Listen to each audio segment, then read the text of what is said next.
Welcome to the Deep Dive, your shortcut to being well-informed and discovering profound insights. Today we're jumping into episode 9 of our Wisdom Unveiled series. We're continuing our exploration into the timeless wisdom of Ferdowden Abu Hamed Muhammad Attar Nishapuri. He really is an incredible figure. His ideas, centuries old, still feel so relevant, don't they? Absolutely. And this deep dive, well, it's going to unpack some truly surprising truths for you. Yeah, Attar's work, it's more than just philosophy, I think. It's almost like a guide. Helps us understand ourselves, the world, sometimes in completely new ways. It's just this vast ocean of thought. And where are we drawing from today? Well, our insights mostly come from translations of these really deep discussions with renowned Iranian philosophers, Dr. Ibrahim Dinani and Dr. Ismail Manzuri Larijani. You might know their acclaimed program, Marifat. Right. And it's important to mention, as we always do when dealing with these intricate concepts, especially across languages. Yes, exactly. A quick disclaimer for you. This is a translation of conversations with Iranian philosophers. Some details may not be fully conveyed. We do apologize for any discrepancies. Our aim really is just to capture and share the core essence, that profound wisdom. Definitely. So with that said, where do we start? We're going to unpack some surprising truths about what it really means to know anything, from the universe to ourselves. And even how the ground, right beneath our feet, can show us the path to inner balance and even enduring beauty. It sounds strange, but Attar goes there. He certainly does. He often starts us off with these powerful themes in his ghazals, doesn't he? Posing questions about the very limits of our understanding. Listen to this verse. It really sets the stage.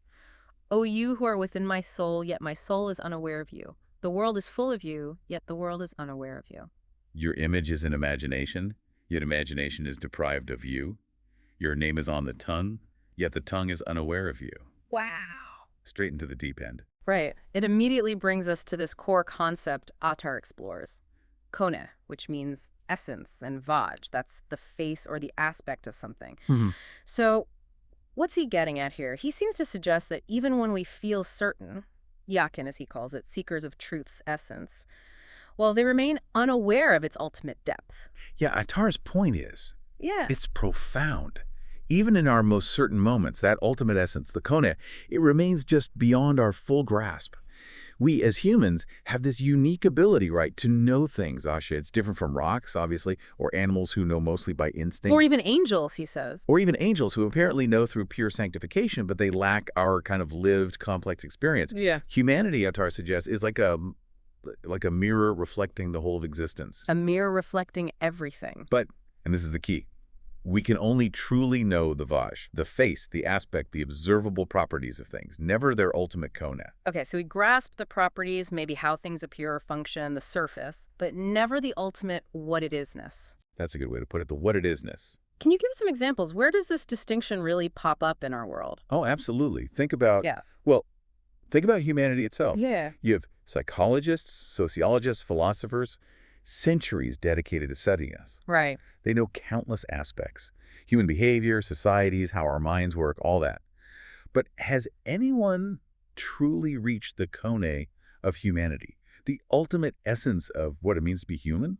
I don't think so. Probably not. Or take something fundamental like matter, nature itself. We have astonishing scientific advancements, right? Quantum physics. Unbelievable stuff. Yeah, but the kone of matter, is it ultimately a wave, a particle? Is it something else entirely? That remains unknown. Science is brilliant at understanding properties, the Vaj, and how things work.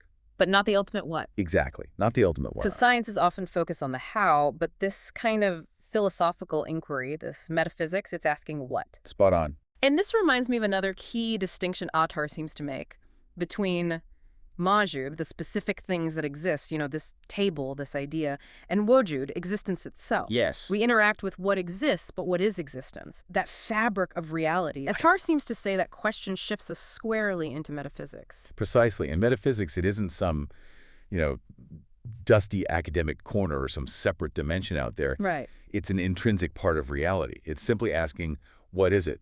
Mahiyat in Persian at its deepest level, rather than just how does it work, or chiganegi. When you ask about the essence, you're doing metaphysics. Okay. And if existence itself is this deep mystery, what about those equally deep realities within our own lives, the things we experience every day but can't exactly point to or measure? Like emotions. Exactly. Love, sadness, joy. how do you measure love with a ruler? You can't. Or sadness with a scale. No. How do you physically measure sadness? Or beauty? Why do we find a flower beautiful, but maybe not a thorn? What is beauty? Art, creativity, the meaning of life, happiness. These aren't physical properties you can weigh or quantify easily. They're profound human experiences. Metaphysical realities, you could say, woven into our being. When we ask what is beauty or what is love, we're asking metaphysical questions. So if we're grappling with these limits, the limits of what we can truly know, where does Attar suggest we look for guidance? And here's where it gets really interesting, I think. He points us, well, downwards. He does indeed, downwards. Not to abstract theories necessarily, but right beneath our feet, to the earth itself. He explores this in his Mispatama, sometimes called the Book of Affliction.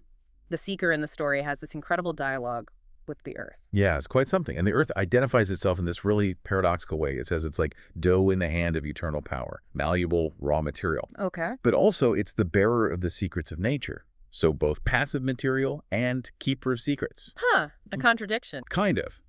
But what's really striking is the earth's lament. It expresses this deep suffering. It feels overlooked, ignored, treated with contempt. How so? Well, it talks about how people bury their dead within it, discard their ways, just use it without any reverence. It feels dishonored, like this silent suffering being beneath us all. Wow, that's a powerful image, especially when you think about, well, modern environmental issues. Feels very prescient. Extremely. It feels like it could have been written yesterday, the sense of being taken for granted, maybe even abused. And yet it holds the keys to existence.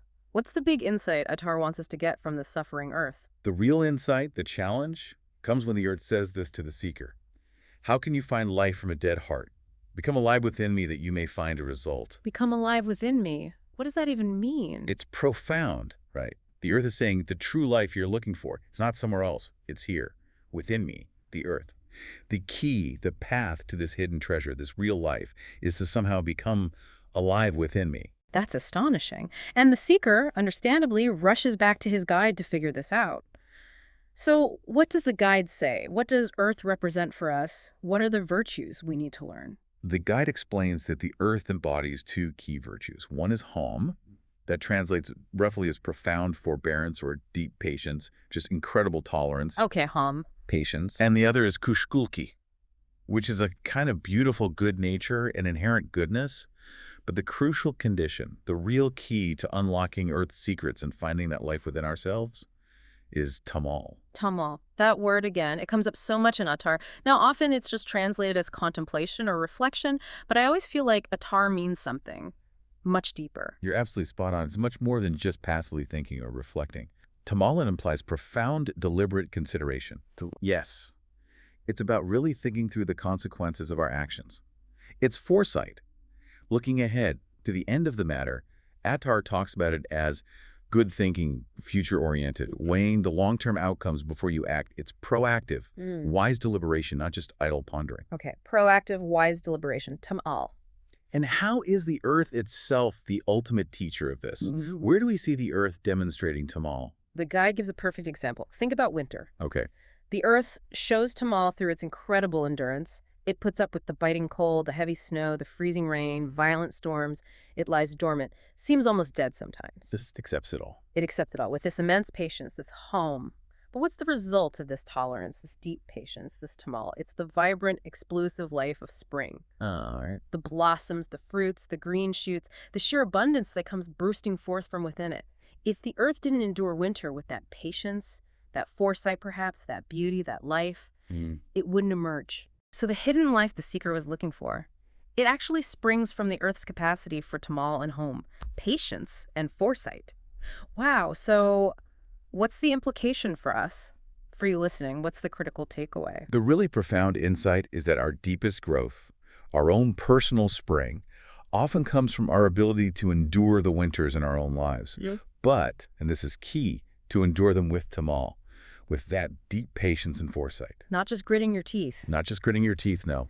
It's not about instant gratification or just reacting on impulse.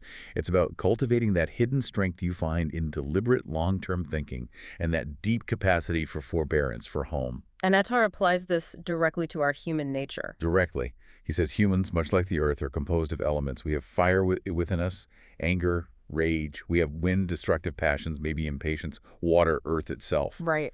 And if we let these elements run wild inside us, if we let the fire consume us or the wind just blow uncontrollably, we can cause immense destruction. To ourselves and to others, we can burn the world, as he says. Okay, so we have these powerful, potentially destructive forces inside us, that inner fire, that inner storm. How do we? How do we manage them? How do we find that balance, like the earth finds its balance to bring forth spring? That's precisely where we learn from the earth's virtues, by consciously embracing the qualities of earth itself. Tavaso, which is humility. Humility. That deep forbearance and patience we talked about. Patience. And tamal, that profound, consequence-aware contemplation. These virtues act like anchors, or maybe like cooling water on the fire. They allow us to calm that internal fire of anger, to quiet the storm of destructive desires, and ultimately to achieve a state of inner balance. Attar calls this igadal. Igadal, inner balance or moderation. Exactly. And this igadal is absolutely crucial for our flourishing, for our own inner springtime. So instead of just reacting impulsively and maybe burning bridges with anger, tamal helps us cultivate something better, like flowers and fruits in our character instead of just scorched earth. Beautifully put. Flowers and fruits, not scorched earth. And it sounds like tamal is also connected to another concept, tajamal, which means something like beauty, grace, or elegance. That's exactly right. Attar has this striking image. If you contemplate a speck of dust, you will become adorned like the sun. Wow. The core idea is that tamal, this deep, wise thinking, it inevitably leads to igadal, to balance. And where there's balance, there's true beauty, tajamal. It's not just skin-deep prettiness. It's a profound inner harmony that radiates outwards as grace, as nobility, as true beauty. Think about it. A physical fire might burn a field, maybe a forest. Terrible, but limited. But human anger, when it's unleashed without the guidance of tamal, Attar warns it can literally burn the world. Because it has no natural limit. It has no mercy, no limit, no stopping point when it rages like an unchecked storm inside us. Tamal is the pause, the reflection that brings the balance, the igadal, and from that, the beauty, the tajamal. That makes so much sense. And to really bring us home, Attar uses a powerful historical example, doesn't he? He says something like, whoever adopted tamal like had Imam Ali, their good nature filled the world with fragrance. What's the story he's referencing there? Ah, yes, he's referring to a very famous story from Islamic tradition. It's about Imam Ali, who's seen as this paragon of courage, wisdom, and virtue. Okay. In the Battle of the Trench, Ali was in single combat with this formidable warrior, Ammar ibn Abd. It was an intense fight. Ali eventually got the upper hand, had Ammar pinned down, and at that moment, Ammar spat directly in Ali's face. Oh, wow. A huge act of disrespect. Yeah. Designed to provoke rage, surely. Absolutely. For most people, that would trigger an immediate, overwhelming surge of anger. You'd want instant personal revenge. Right. Finish him off right there. But Ali didn't. He paused. He actually got up, stepped away from Ammar, walked for a moment, seemed to collect himself, and then he returned to complete the combat. He paused. Why? Exactly. Later, when asked why he delayed, he explained that in that precise moment, Ammar spat. He felt a surge of personal anger. His ego flared up. Oh. And had he struck Ammar down right then, it would have been an act of personal vengeance, fueled by his own ego, not an act purely for the sake of justice or for God, which was his motivation in the battle. He famously said something along the lines of, "My sword is for God, not for my own anger. My actions witness my faith, not my personal desires." That pause, that incredible moment of self-control. That was tamal in action, wasn't it? Choosing wisdom over impulse. Precisely. That was tamal. Deep consideration, even in the heat of battle. And the result, it was tajamal. A beautiful, graceful, noble act that transcended personal rage, an act recognized for its nobility even by opponents. The lesson there for anyone listening is just the incredible power of that internal pause, that moment where wisdom can triumph over raw impulse. It changes everything. It truly shows how these virtues, rooted in the earthly aspect of our nature, like home, patience, and tamal, foresight, can lead to such profound results, such lasting impact. And Attar adds this fascinating point.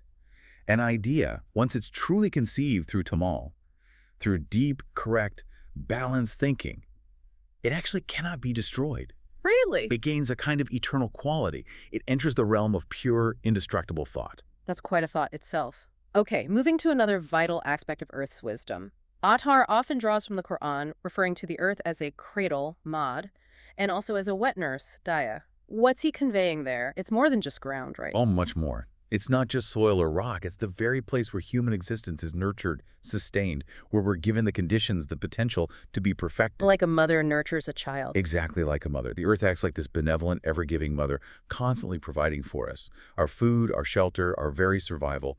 And this provision, this nurturing, it continues despite humanity's pretty consistent mistreatment of it. Back to the lament. Back to the lament, yes. Attar's earth speaks of the pollution, the waste, the sheer disrespect it endures, the rubbish, the bodies buried within it, the suffering it bears from our actions. And yet, it still yields fruits. It still gives life, still offers abundance. It's like this unending act of unconditional love and sacrifice. It really does feel like Attar, writing centuries ago, was tapping into an environmental consciousness way ahead of its time. He seems to be speaking directly to us now, warning us that the earth isn't just a resource dump, it's a living, nurturing entity. Absolutely. He's essentially saying, look, the ecological imbalances, the natural disasters we see, the intense earthquakes, the devastating floods, maybe even climate shifts, these are often direct reactions, consequences of our profound disrespect for nature, for this mother that sustains us. He seemed to foresee the scale of it. With incredible foresight, yes. He seemed to sense the potential for the kind of deep technological waste and pollution we inflict today. And he's reminding us fundamentally of our responsibility. The ultimate message from Attar here is profound reverence. Respect. Profound reverence and respect for this nurturing entity. It's about not polluting it, yes, but also about truly contemplating its generosity, recognizing our sacred duty to preserve this carpet of the divine throne, as it's sometimes poetically called. We need to listen to Earth's complaints, as Attar imagined them. And act as faithful children towards this incredibly generous mother. Yes. Which brings us back to Attar's view of our fundamental human purpose. Right.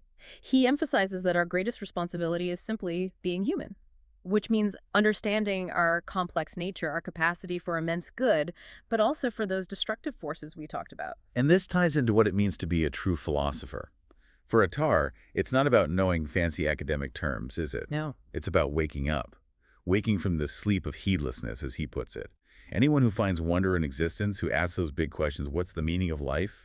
And achieves some deep understanding, even without formal training, that person is a philosopher. It's about that inherent curiosity, the desire to understand. Yeah. Exactly. That awareness, that presence in the world, that's the heart of it. So what Attar reveals through this seemingly simple yet incredibly profound figure of the earth, it's really a spiritual path, isn't it? It is. A journey calling us into humility, tabasso, into that boundless forbearance, and into deep transformative contemplation.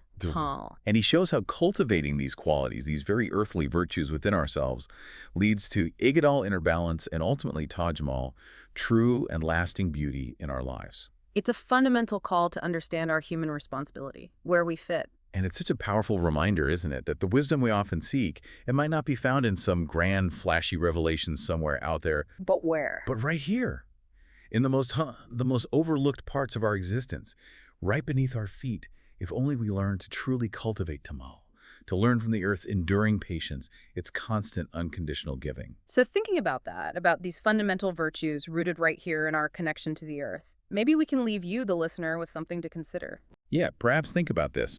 What small, consistent inner practice of Tamal could you explore?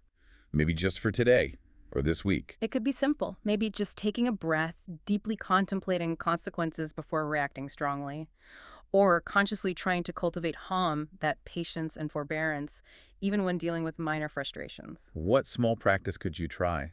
And how might that inner discipline, that internal pause we talked about with Imam Ali, how might that actually lead to more outer grace, more Tajamal in your interactions? How might embracing these earthly virtues bring more igadal, more balance, and perhaps more beauty, not just into your inner world, but into how you engage with everything around you?